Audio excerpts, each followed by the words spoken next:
mambo ya JKIA ni mambo ambaye ni muhimu sana.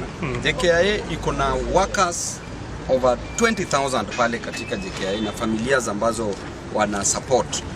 Alafu mtu anatoka kule India anakuja hapa kufanya biashara Kenya. Fanya biashara India kwanza. Hapa Kenya wacha wa Kenya wafanye biashara yao hapa Kenya. Na ukitaka kuinvest Kenya, kuja ununue shamba ujenge airport yako kama Adani. Sio iko sawa?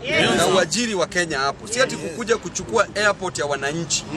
Kenyans only need 238 billion for the expansion of an airport. Hiyo 238 billion yezi shinda serikali ya Kenya ku expand its own airport na kuongeza jobs hapa ndani. The moment tumekubalia Adani kuchukua airport yetu, tuta lose kazi. Pesa itatoka Kenya kuenda nje. Na hiyo in economics ya ikubaliki hata kidogo. Inaitwa foreign absorption. Hiyo haiwezi grow nchi yetu.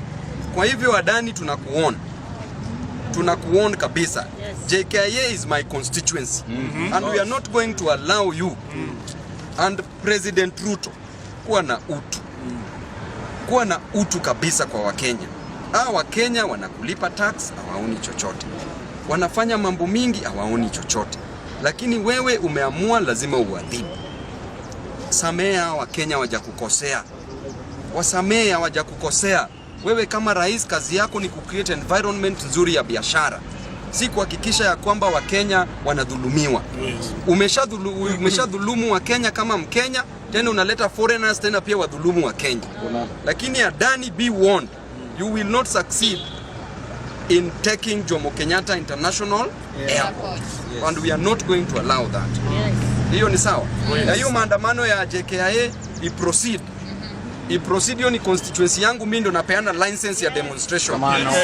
The demonstration at Jomo Kenyatta International Airport, I'm the one who gives the license and it should proceed. License iko open mpaka 2028. Watu wa demo kama ni kila siku.